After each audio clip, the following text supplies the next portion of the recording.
Google with his googly eyes.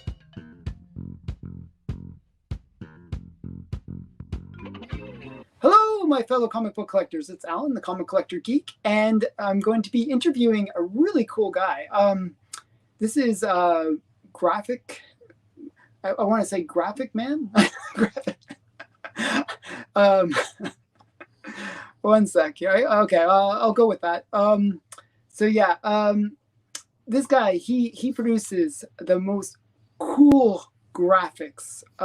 Where he takes like sometimes like vintage or golden age books, and he combines them with like pop references. It's just so awesome.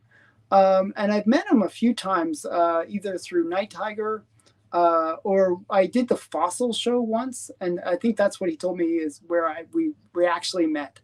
And you know, I was like intrigued by him, and some of the stuff that he was showing was really just so cool. I just, I wanted to bring him on the show and see his comic collection and some of his art collection. So without further ado, let's bring him in here. One sec here.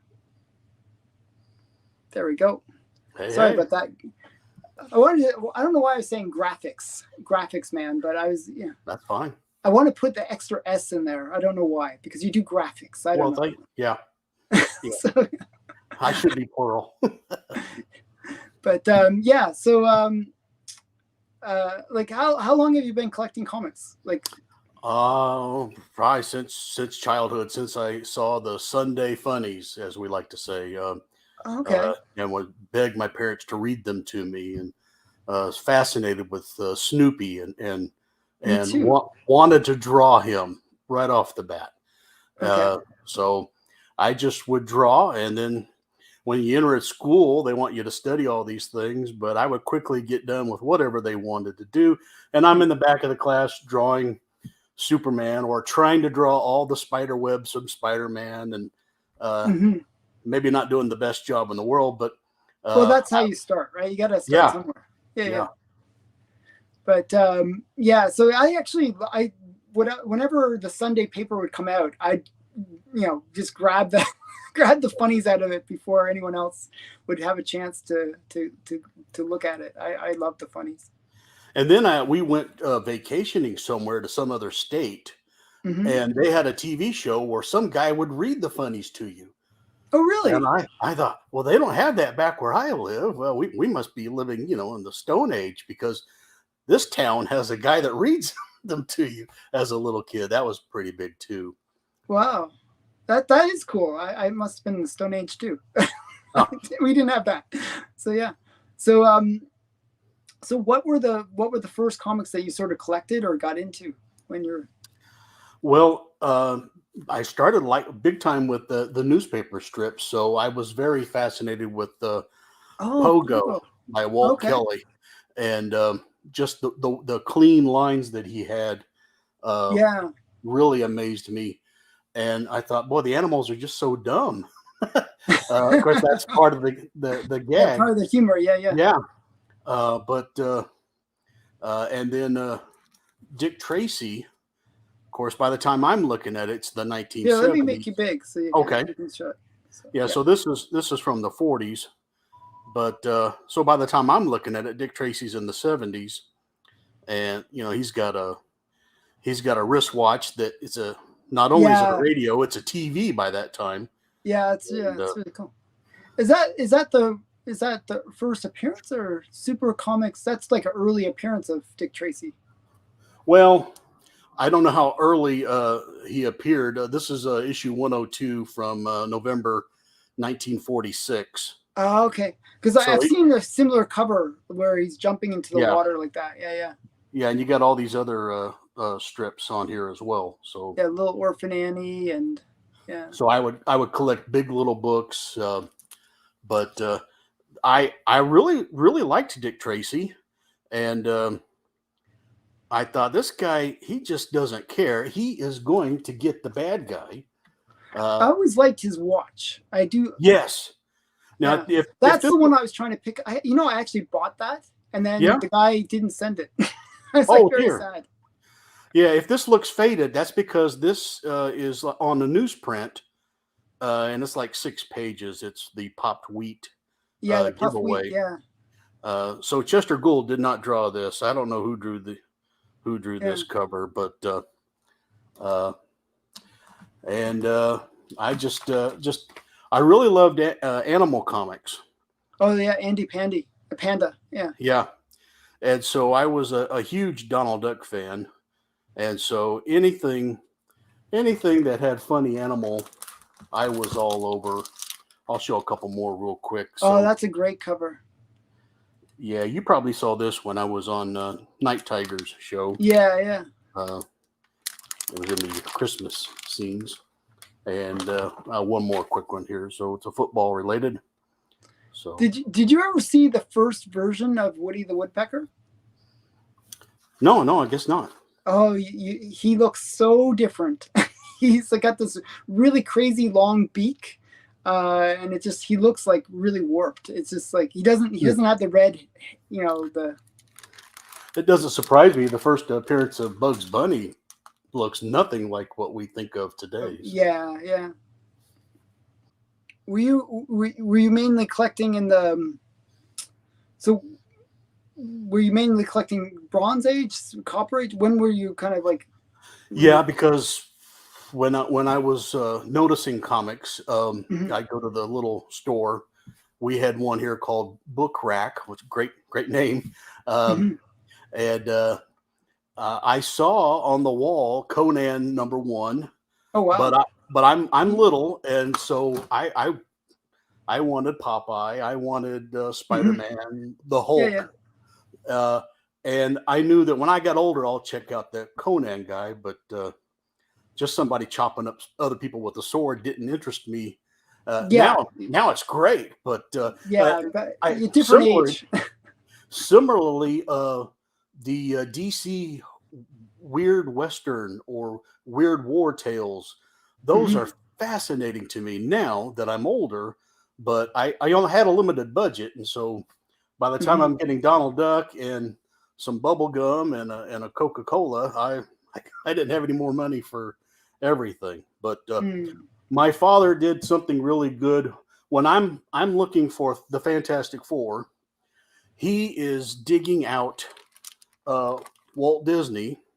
Oh wow! And he's digging out Classics Illustrated. Now, those are two things I wasn't necessarily going for, but later on, I definitely had an appreciation for it, and so I recently put together the whole run of 169 Classics Illustrated, 1 through 169, and wow, not all the duplicate or the different covers. Yeah, well, no, I mean, as long as I had the story, I was counting it. So, but that took a while. But that's a big collection to get. I wouldn't have started that had it not been for my dad just saying, "One day you'll like these. I'm going to go ahead and get them for you." And to me, it's like, okay, well, they count. They're comics. I'll put them over here. Yeah. The funny thing is, we don't really like. As a kid, I wouldn't have thought of them as being comics either, even though they are definitely comics. Yeah. But now I have much more appreciation of them too. It's funny how it works. So I actually think those Classics Illustrated are so underrated. Like they're just some amazing stories in those. They're classic stories, so you can't go wrong.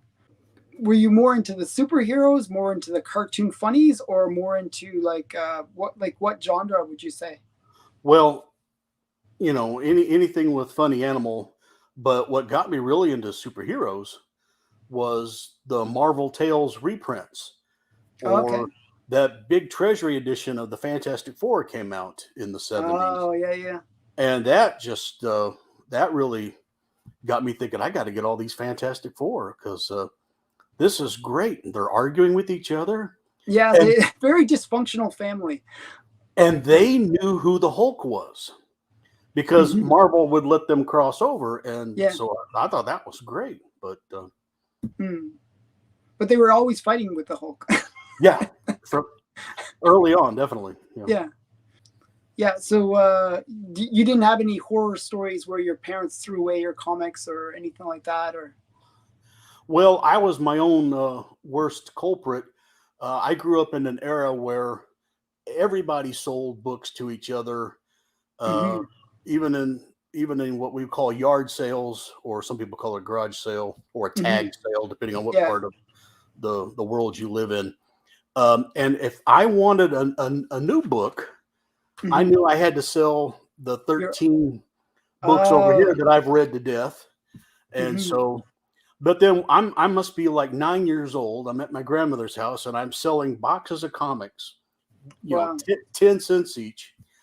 And a man that I would think is my age now Hmm. came and bought them all. And Wow. the good news was, hey, I sold them. I could go get, Yeah. Yeah. Yeah. some candy at the gas station. But then it dawned on me, did I just make a mistake? Yeah. Because Why was he buying all these books? So right, he's old. What's he? What why does would he he want? want these? Yeah. Yeah. Yeah. Yeah, who knows what I had that I wish I'd still had. Yeah. It's funny how we yeah, we give up some some Oh yeah, big things. Yeah. Um. So yeah. So what era would have those books been? Like, they would have been from 75 to 79. wow. Uh, yeah, Okay. they were So- probably Gold Key, probably Disney. okay. So Uh, it shouldn't be too bad. It's a 10 cents thing kind of bothers me, but yeah, but, yeah. Well, but yeah. I had to make some money, serious money. Well, yeah. At that time, like when you're a kid, that's big money. Yes. Oh yeah. Yeah. Yeah. I remember my first Grail that I bought was $10. Oh wow. That was in the 80s. So, yeah. I have a childhood memory of looking up at the wall and seeing Micronauts #1 and thinking, someday I'm going to get. Someday you might. The funny thing is, it hasn't gone up since. No, no, no. That's the funny thing is like certain books like really haven't changed in value, but then other books have gone crazy, right? Yeah, yeah. Yeah.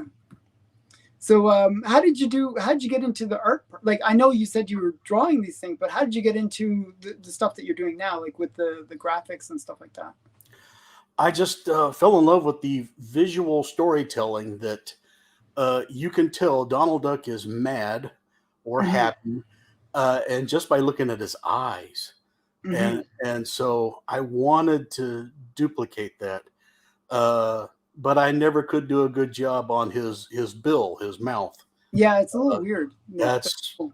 Yeah, those are the pros. Those guys can really do they can that. draw a bill. Yeah. But I found I could manipulate and cut things out, move things around, and I could pretend and make my own comic Hmm. book. And so I did that. I would cut the newspaper funnies, and I would draw the captions. Oh, I don't have any of that, but that would be cool if you kept that stuff. Like, so you made your well, own little comics and stuff. of course, now when you look back at something you did, decades ago, and you think, "Oh, what was I thinking?" Yeah, But yeah. yeah, for the just the idea and what was I, thinking that back then, it would Hmm. be nice to have that sort of thing. But I was kind of like, if you ever saw the movie Amadeus, Yeah, of where course. the I like that. Salieri character, Yeah, he has the desire to be a great composer, and but then not the skill. Mozart shows up, and it just comes easy to Mozart. And I Yeah. thought, I'm Salieri because I have the desire to draw Flash Gordon, Hmm. but oh, But yeah, but it takes effort. Whereas yeah, like a Mozart just goes out, oh here, yeah. yeah, yeah.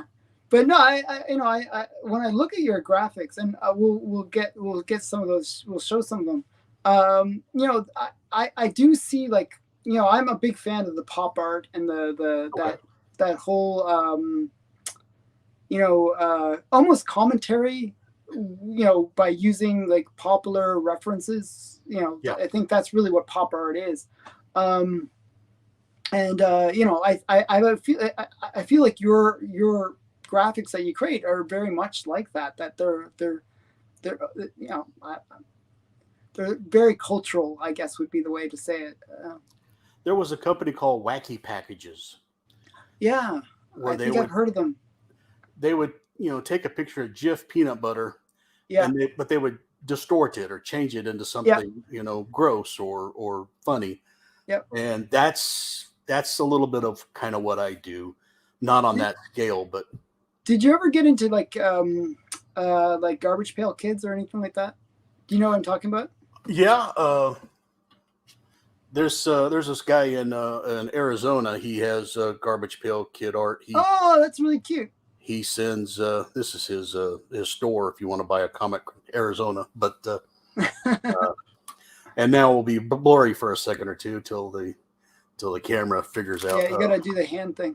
Who I am, so or show something white.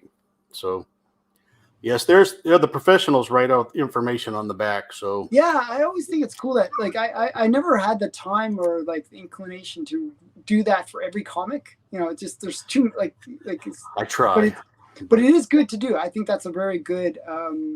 I like when I buy comics and it has that on it. I'm like, oh wow, don't have to. But yeah, I was a big fan of the Garbage Pail Kids. I collected all the cards as a kid. Okay. So, yeah. But then I would take all the stickers and put them on my backpacks and stuff. So I didn't see it as a collectible. I just saw it as something, So a few years ago, I started this Graphic Man channel, thinking, well, I'll try my hand at drawing. I'll make it big to show this. Because I can't afford the original art. I thought, well, I like Strange Adventures number 21, and I'll try to draw that. And so that's my attempt at penciling in the title. Title, yeah. Now the DC, that's a photocopy. I didn't draw that perfect circle or anything like that, but this was my rendition of that. And you guys that's really good.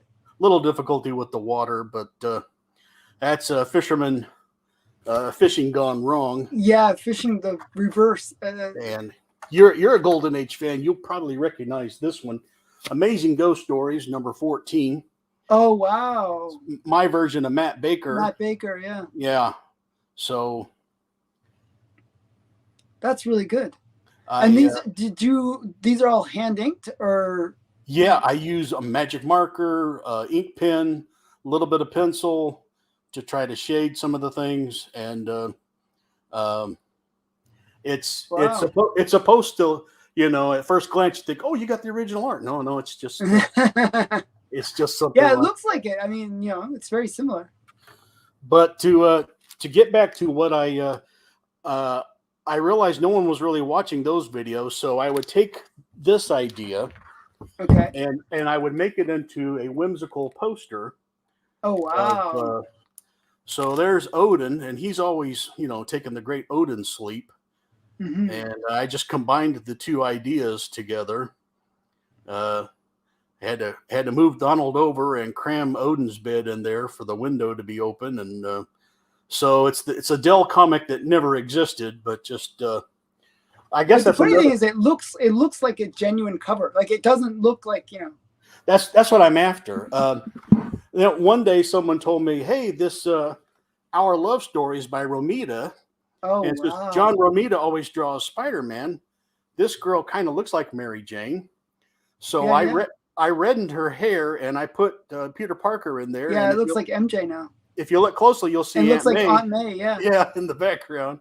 So that's really great. This would be a Marvel comic that I definitely would have bought when I was younger.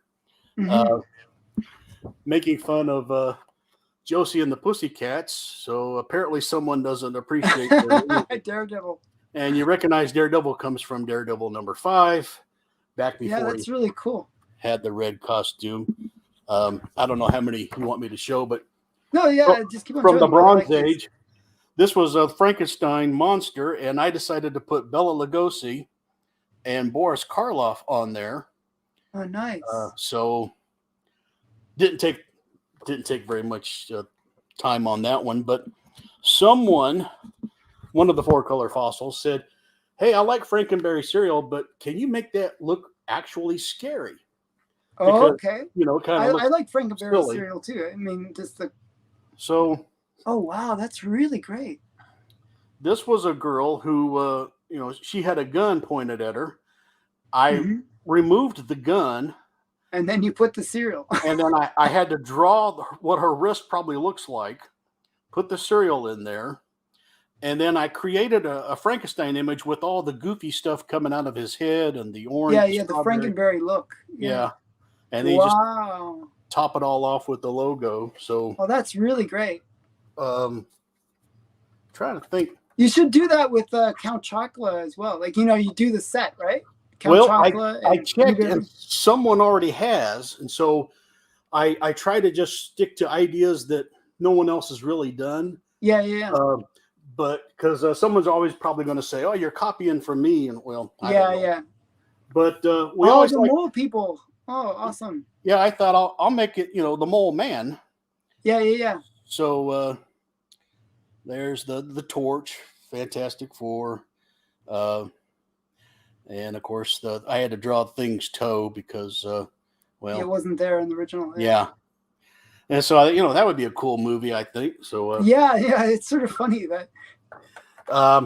If you recall the Lois Lane comic where she got turned into a centaur. Oh, yes. And so I found this Trigger comic from Roy Rogers, and what if the idea is she has gone on to be with Trigger, and they've created their nice little baby, little dot, and there's of course Superman pining in the background. So that's really funny. I thought about making it say triggered, but that would have been cool. Actually, that would be like that extra little touch that would have. When you spend a couple hours on something, you think, "Oh, that's good enough." Yeah. No, that's really good though. So the Howard Hawks movie, The Thing. Oh wow, yeah. I thought I'd just quickly put in The Thing. So, and at the bottom there's a movie still. I don't know how that's going to show up, but with The Thing. Yeah. That was from FF51 where he's just standing there. Mm-hmm. Sherlock Holmes had a movie called Spider-Woman, so wow. I changed her outfit and made it into Spider-Woman. So yeah. So basically, that's the original pose of the girl that was the Spider-Woman, but you made it the Spider. Yeah, that's really cool. Yeah, I'll take what's already there. She-Hulk number 10 had a blonde girl that was beating up the She-Hulk, and I thought, why can't we make that Betty and Veronica? Mm-hmm. And of course, the cult leader would be Archie. Yeah. That actually looks like something that they would use on, like, how Archie always has crossovers, right? Like with pretty much everything. That looks like a very crossover style book. I don't know if you have Crusader from Mars number 2. Oh no, that's really great. It had a pulp-looking guy, and he had that domino mask. And I was telling somebody, I bet I could turn him into Robin. Wow. And they said, why don't you go all the way and make that Catwoman and Batman? And so how did you make the Batman? Slowly. And because this is on Mars, I threw in the Martian Manhunter way in the back here. Oh yeah. Just I mean, that looks really cool. I mean, you really captured the pulpy style for both Robin and Batman too. I'll show you the before and after. It's up high in a second, but moving quickly, Action Comics number 1. I thought it needed a little more action. Yeah, I'm not sure if DC would be too happy seeing all these Marvel characters in it, but no, but I would like to read it. Yeah, it'd be cool. Of course, what I'm wearing is my Richie Rich Bitcoin, and here's this. It's my version of a slab. Wow. So of course, Graphic Man. I'm here at the bottom. I'm one of the the kids, but and it's a 12.9, which I hear is a real high grade. That's the highest grade I've ever heard. So that's really awesome. And when I made this, Bitcoin was doing really, really, really good. Well, I think it's kind of recovering, so you never know. That could become a hot commodity. It might. I think one of the basketball stadiums is named Bitcoin. Well, not Bitcoin, but crypto field. Oh, okay. Crypto something. Combat. I decided to make that Sergeant Snorkel. Yeah, that's really great. And after I after I finally got his face in there just right, I realized, and then of course I made this title. Mm-hmm. I realized, wait a minute, he doesn't have his sergeant stripes. Oh no! And I thought, well, it's going to take forever for me to go in there and put those in there with all the wrinkles of his arm. Yeah. Then I got the idea. I'll make up a sub story, how he earned his Oh, cool. And so Sergeant Snorkel, was in the Korean War, and he's got killing to get his stripes. That's how he earned his stripes. That's cool. I have a couple more here. I don't want to bore the audience too much.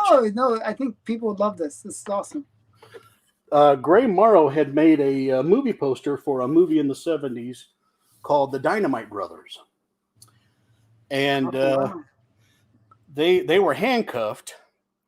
I took the handcuff off of Iron Fist, well, the guy that's going to become Iron Fist. Yeah. And there was an explosion right behind his fist, and it worked out perfectly. Mm-hmm. So it looks like he's punching with fire. Yeah. Right. And so the hardest part, this guy's shirt is blue and white, and to make that like a butter yellow, that's what took a while. And then I added some elements here from Hero for Hire #1, and the dice.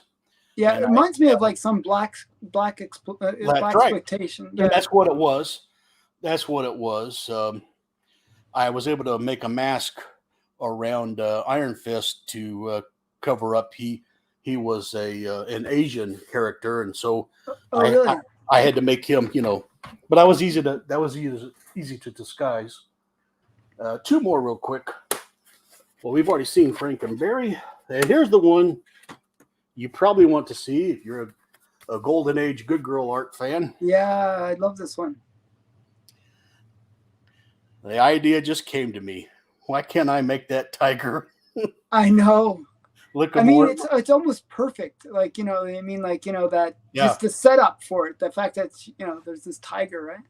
It wasn't a tiger originally, was it? It was some other animal. No, it was a tiger. It was a tiger? Okay. Yeah. And, but his look on his face, you don't fits. Yeah. Yeah. It's like, well, she's got to kill him because he's obviously crazy. He's like, that's so cool. Well, that's it for right now. I'll show one little thing later, but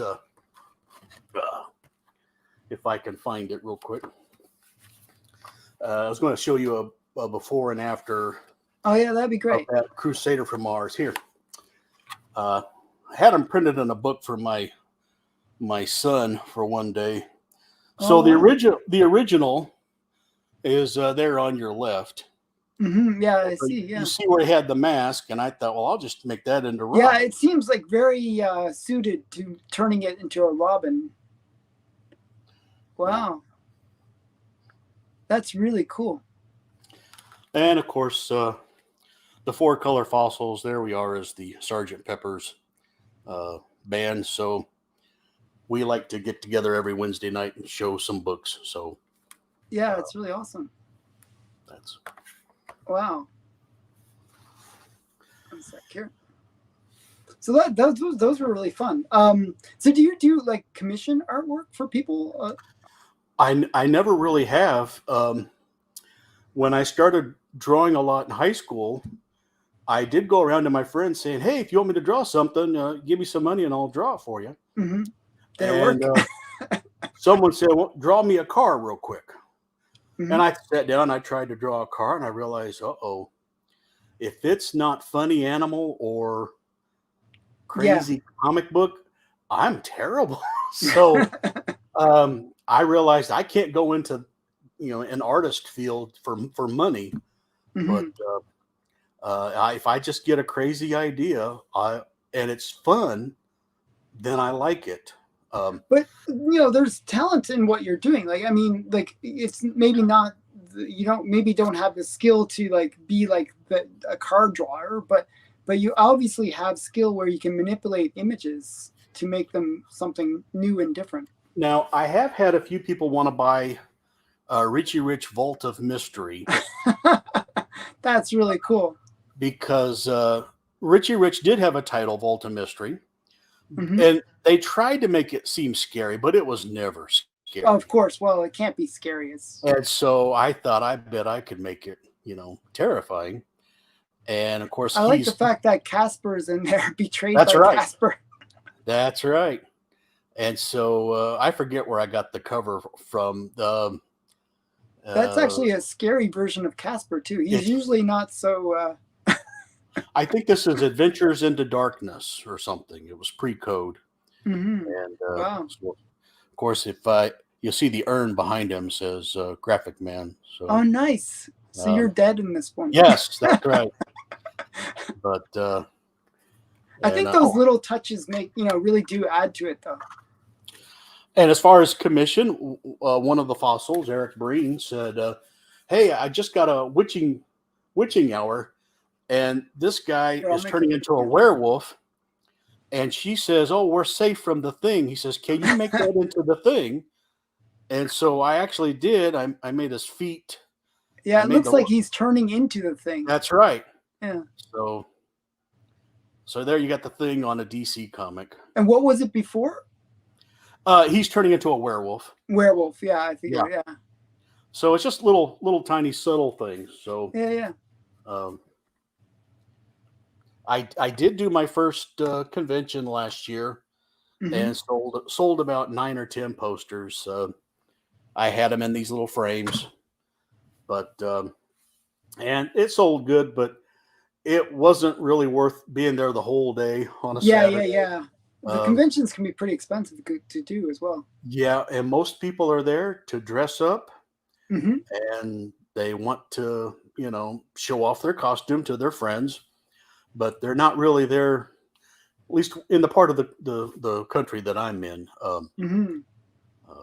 But yeah. I mean, even I don't know. Lately, whenever I go to a convention, like when I first went to conventions, I was so excited. There was so many comics. It was like a big thing. Yeah. And then it became more about other stuff. Like the comics kept on getting relegated to a smaller and smaller section. It's weird. I would go to Star Trek conventions in the 90s, mm-hmm. and there'd always be a couple of comic guys in the back. Mm-hmm. And so you're there to see the Star Trek actors or get an autograph, but how can I pass up this Fantastic Four number 6? Yeah, exactly. Well, it used to be like what they would do is like whenever I go to the conventions, they would always have the signings, right, where you get like mm-hmm. all the panels and stuff. But what they would do is have it related to comics, so you could meet like Stan Lee or you could meet like whatever people, right? But all the vendors would have on their wall books that were ones that you'd want to get signed by those creators, mm-hmm. right? So that they really leveraged the fact, and it worked really well. But lately it's been more Funko Pops and stuff like that, where they're doing the same thing but with Funkos. Now the artists, I never really saw many of those. Of course, I'm in a part of Missouri that doesn't get much action as far as the artists, but we did have Don Rosa come in. He took over for Carl Barks on Uncle Scrooge and Donald, and I got his autograph. And he does a mock-up of Tales from the Crypt, mm-hmm. but he does it Tales from the Coop, like a chicken coop. And so if you remember the one where there's a guy inside a crypt and he's trying to get out the door because behind him a grave is opening and it's, Yeah. Okay. So he's got Donald as the frightened character wanting to get out, and Gus Goose, his family from the family farm, is coming up out of the crypt. So it's Tales from the Coop, the chicken coop. Yeah, that's really cool. And so if Rosa can do this, well, that's probably my first oddball mm-hmm. spoof poster. And so I'll try my hand at these. So he's of course way much better, but yeah. I mean, his stuff's quite great. Like I collect Uncle Scrooge and stuff. He did he did an Uncle Scrooge and he did Donald Duck and right. Yeah, my brother actually met him and got some like his prints and stuff like that. One time through an auction, I got one of the Hulk comics he had. I think it was number 176. Mm-hmm. But it came with a certificate where on the back of the certificate, he's drawn Donald as Spider-Man Mm-hmm. and Uncle Scrooge as Batman or something like Yeah, that. yeah, yeah. Which was neat to have. But he preferred Scrooge. I prefer Donald. Yeah, I was a big Scrooge fan personally. That's fine. I kind of like the Donald before Scrooge. But I actually liked Donald when I was a kid more than Scrooge. So I was the other way when I was a kid, but now it's more the other. I prefer Scrooge. Strangely. Sure. And I have some Donald. Oh, that's great. He's trying to get that worm. Yeah. So that's the stuff I really like. I noticed you like mostly Golden Age and stuff that you've shown me. Is that where your kind of collecting has gone towards? Yeah. Around 1992, I thought the industry was getting a little haywire, and so I quit. And of course, by that time, I'm a married man, and you got to look at things a little differently. And then I never really could get back into them, but there was just so much from the old days and before I was born that that's what I want to focus on. Things before 1990. So I love things that just are so old. You probably have this one slabbed. No, I don't. I don't have that. This That's it's crazy cover. That's a cool cover. It doesn't have to be pre-code, but it sure makes it nice. Yeah. I mean, I think you should do more of those. I like the crossovers where you take like a non-scary character, like a Disney character, and then you combine it with like that pre-code horror style. Yeah. There's so many great covers. What would be a really fun one is Chamber of Chills. With the cup. Where she's like holding the cup to her face. And I've thought of that, but I don't know who to replace her with. I don't know. I've considered that, but it's like. But what do you do with it? Yeah. So it's like. Unless it's someone in the news that's real famous or. But could you do a cartoon character? Well, now the idea is coming to me, maybe Olive Oil. Yeah, that would be cool. I don't know. Yeah. That would be cool. See? As soon as I would do something like that, I'd look at it and I go, who would want to look at this? Yeah, no, but but I think people that's a classic pre-code horror cover that beyond even collectors would know. Yeah. And to do it with a classic character like Olive Oil would be so funny. It'd be cool. Well, maybe right now I'm working on, if you remember from 1968 was Submariner #1. Yeah. He's standing there triumphantly holding that. He's like on the blue cover. Yeah. I'm turning him into a sea monkey. Actually, that cover is kind of sea monkey like. I can see it. I could definitely see it. Yeah. Are you going to put you have to put the little castle. Do you know what I'm talking about? Well, I'm using what's in the image. And behind him are all these little scenes from the life of Submariner. Oh, okay. And so I'm adding little antennas to those. Yeah.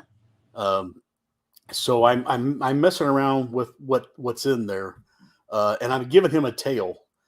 So that's hard to do. You got to match it up to look like his skin tone. And is there any way you could do it the other way around instead of taking the cover of take that cover, but kind of merge it with the ads that were at the back of those comics?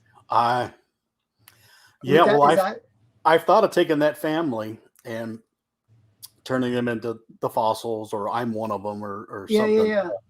But I love, I was a big Sea Monkey fan when I was a kid. I love that.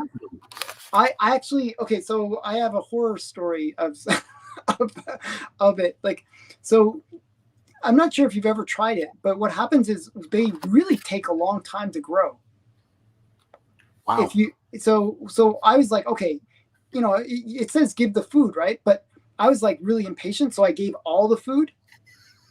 So what happened was it grew algae. It just it turned all green, and like it kind of overflowed with this green algae because that's what they eat, right? Yeah. I did it later properly, but yeah, I had two attempts. The second attempt I got it right. They're kind of not really cool looking. They're brine shrimp, right? Yeah. But yeah, it wasn't as exciting as as the comics would make it seem. No, that picture, they've got mom, dad, brother, and sister, and they're all just staring at that bowl like this is the greatest thing ever. Yeah, and they're doing like so many cool things, and they have like a little kingdom, and I love the sea monkeys. I thought they were great. Like that was like, the funny thing is when I was a kid, in a way, I kind of liked the ads sometimes more than the comic. I was always reading the ads. I was just so excited by them. Well, DC Comics, because I'm probably pretty standard. It was Spider-Man, Fantastic Four, Captain America, mostly Marvel. Mm-hmm.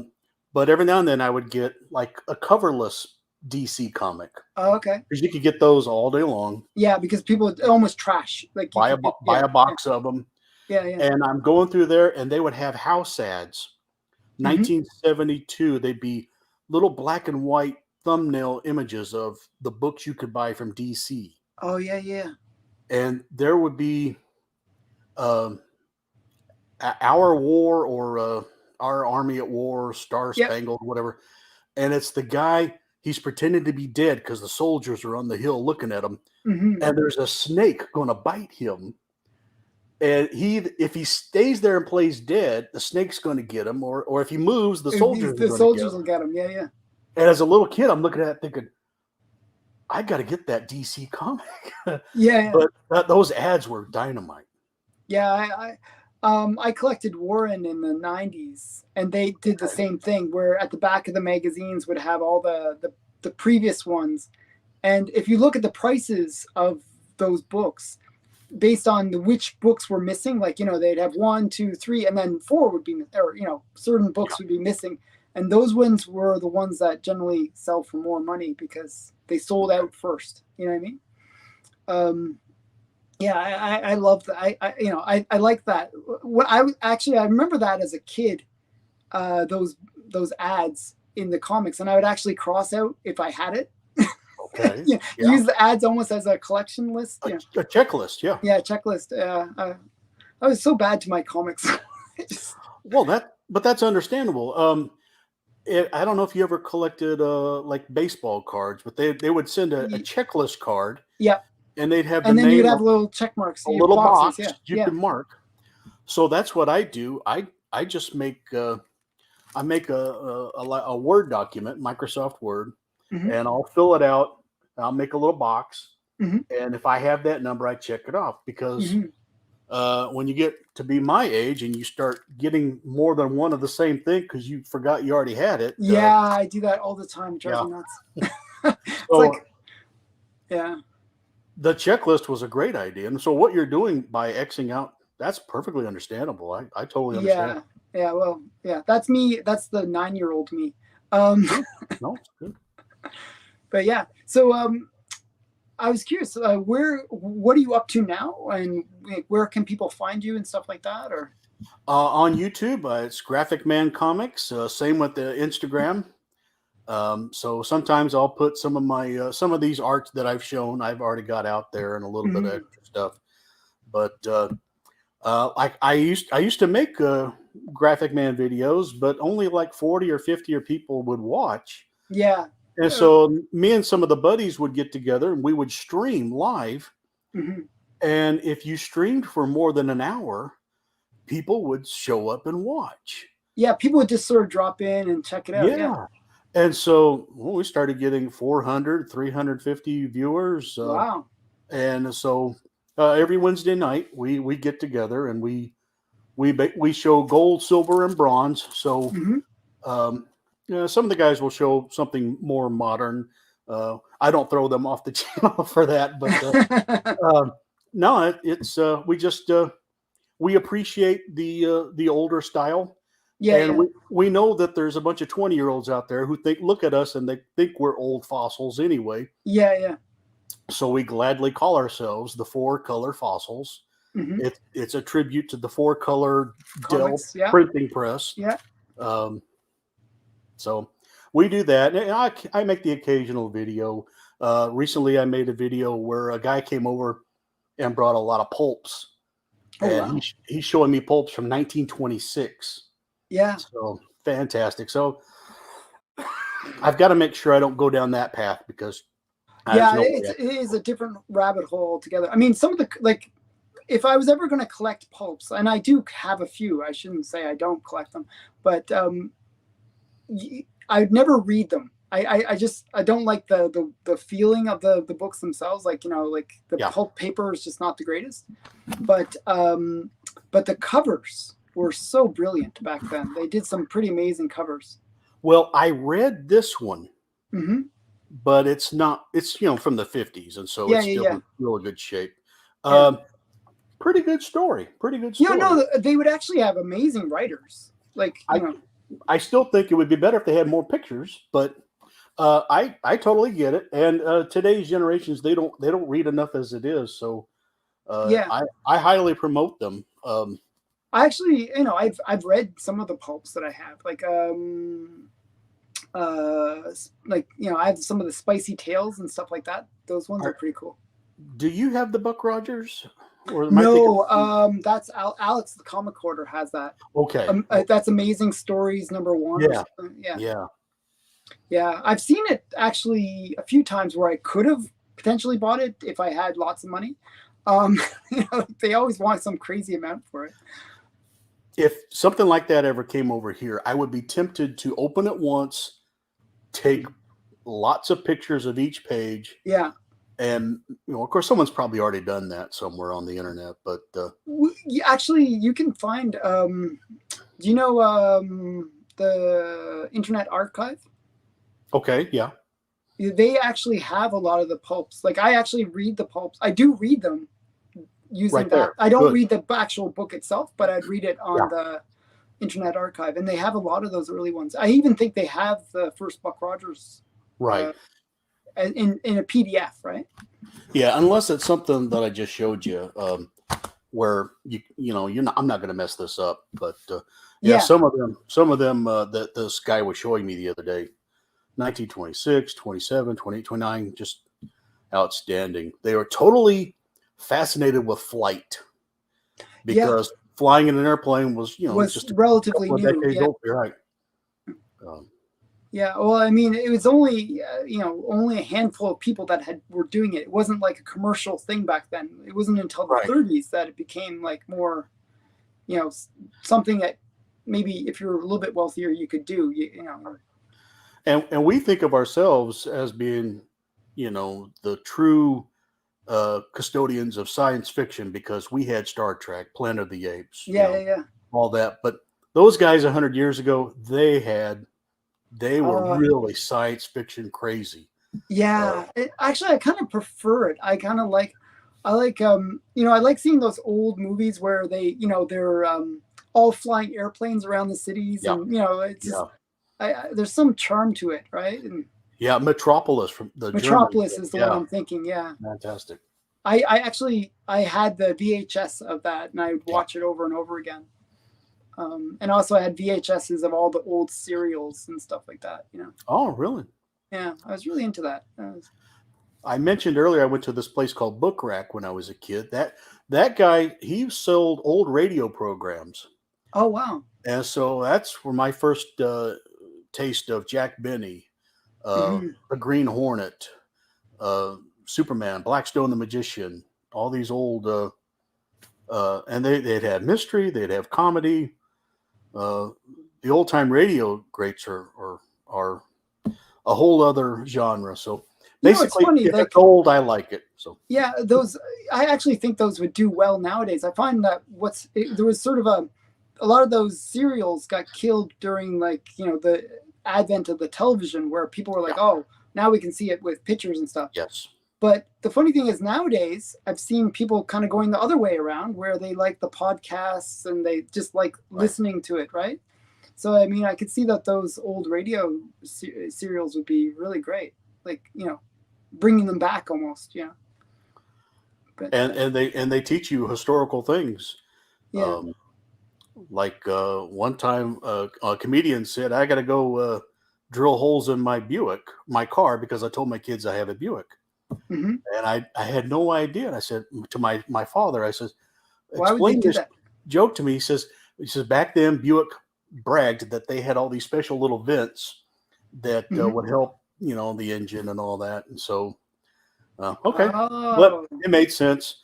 But sometimes it's a little dated, and you got to go, what are they talking about? Yeah. Where I don't know about Canada, but here in America, our tax day is April 15th. Yeah. And they told the joke that how can we celebrate St. Patrick's Day when 2 days earlier the government took all of our green away?